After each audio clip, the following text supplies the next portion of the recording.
ಎಲ್ಲರಿಗೂ ನಮಸ್ಕಾರ. ನಾನು ನಿಮ್ಮ Somu Lamani, Shri Vishwashakti natural healing centre, Ranebennur. ಇವತ್ತಿನ ವಿಷಯ ಚರ್ಚೆ ಮಾಡೋದಕ್ಕಿಂತ ಮುಂಚೆ ಕೆಲವೊಂದು ಸಲಹೆಗಳು. ಏನಪ್ಪ ಅಂದರೆ, ನಿಮ್ಮ ಮನೆಯನ್ನು ಸ್ವಚ್ಛವಾಗಿಡಿ. ಈಗ ಮಳೆಗಾಲ ಬೇರೆ, ಸೊಳ್ಳೆಗಳ ಕಾಟ ಇರುತ್ತೆ. ಸಣ್ಣ ಮಕ್ಕಳನ್ನು ಸ್ವಚ್ಛತೆವಾಗಿಟ್ಟಿರಿ. ಅವರಿಗೆ ಯಾವುದೇ ಥರ ಕರೆದಿದ್ದ ಐಟಮ್ಸ್ ಆಗಲಿ, ಬೇಕರಿ ಐಟಮ್ಸ್ ಆಗಲಿ, ಸ್ವೀಟ್ಸ್ ಆಗಲಿ ಯಾವುದು ಕೊಡಬೇಡಿ. ಈಗ ಸ್ವಲ್ಪ ವಾತಾವರಣ ತಂಪಿರೋದ್ರಿಂದ ಕಫ ಕಟ್ಟುತ್ತೆ, ಜ್ವರ ಬರುತ್ತೆ, ಸ್ಟಮಕ್ ಇನ್ಫೆಕ್ಷನ್ ಆಗಿ ಜ್ವರ ಕೂಡ ಬರುವ ಸಾಧ್ಯತೆ ಇರುತ್ತೆ.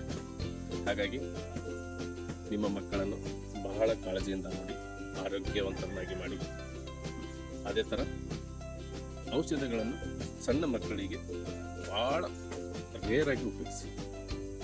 ಈಗ ಇಲ್ಲಪ್ಪ, ನಾವು ಕಲರ್ ಹಚ್ಚಿದ್ವಿ, ಅಕ್ಯುಪ್ರೆಷರ್ ಮಾಡಿದ್ವಿ, ನಮ್ಮ ಹೀಲರ್ ಹತ್ರನೂ ತೋರಿಸಿದ್ವಿ, ಆವಾಗ ಕಡಿಮೆ ಆಗಲಿಲ್ಲ ಅಂದಾಗ ಅನಿವಾರ್ಯತೆ, ಆವಾಗ ಮಾತ್ರ ಔಷಧಿಯನ್ನು ಉಪಯೋಗಿಸಿ. ಸಣ್ಣ ಪುಟ್ಟದಕ್ಕೆ ಜ್ವರ ಬಂತು, ಕಫ ಆಯಿತು, ಕೆಮ್ತಾ ಇದ್ದಾನೆ, ಆ್ಯಂಟಿಬಯೋಟಿಕ್ ಪ್ರತಿಯೊಂದನ್ನು ಆದಷ್ಟು ದೂರ ಇಡಿ.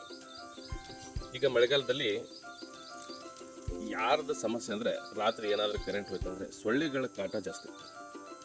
ಸೊಳ್ಳೆಗಳಿಂದ ಮುಕ್ತಿ ಪಡೆಯಬಹುದು.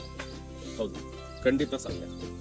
ನಾವು ಕಲರ್ನಿಂದ ಕೆಲವೊಂದು ನಂಬರ್ ಬರೆಯೋದ್ರಿಂದ ನೀವು ಸೊಳ್ಳೆ ಹತ್ತಿರ ಕೂತ್ಕೊಂಡಾಗಿ ನಿಮಗೆ ಸೊಳ್ಳೆ ಕಡಿಯುತ್ತೆ.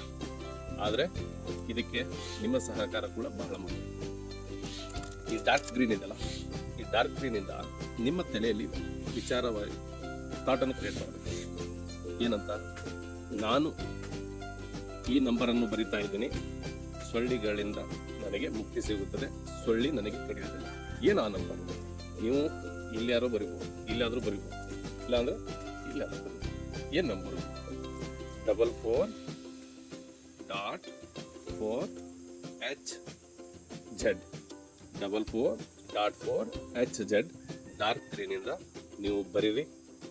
ಬರೆದ ಮೇಲೆ ಇದನ್ನು ಪ್ರಯೋಗ ಮಾಡಿ. ಆವಾಗ ನಿಮಗೆ ಸೊಳ್ಳೆ ಕಡಿತದೋ ಇಲ್ಲ ಅಂತ ಪರೀಕ್ಷೆ ಮಾಡಿ. ಧನ್ಯವಾದಗಳು. ನನ್ನ ಎಲ್ಲ ವಿಡಿಯೋ ನೋಡ್ತಕ್ಕಂಥ ಸಬ್ಸ್ಕ್ರೈಬರ್ಗೆ, ಎಲ್ಲ ಜನರಿಗೆ ನಾನು ಕೇಳ್ಕೊಳ್ಳೋದಿಷ್ಟೇ, ಏನೇ ಕೆಲಸ ಮಾಡಿ ನಿಮ್ಮ ಸಬ್ಕಾನ್ಷಿಯಸ್ ಮೈಂಡ್ನಲ್ಲಿ ಇಟ್ಕೊಂಡ್ಬಿಡಿ ಪಾಸಿಟಿವ್ ಎನರ್ಜಿಯನ್ನು. ಹಾಗಾಗಿ ನೀವು ಪಾಸಿಟಿವ್ ಮೈಂಡಿಂದ ಏನೇ ಕೆಲಸ ಮಾಡಿದ್ರು ಅದು ಸರಿ ಹೋಗುತ್ತೆ. ನಮ್ಮ ಚಾನಲನ್ನು ಸಬ್ಸ್ಕ್ರೈಬ್ ಮಾಡಿ, ಶೇರ್ ಮಾಡಿ, ಲೈಕ್ ಮಾಡಿ. ಧನ್ಯವಾದಗಳು.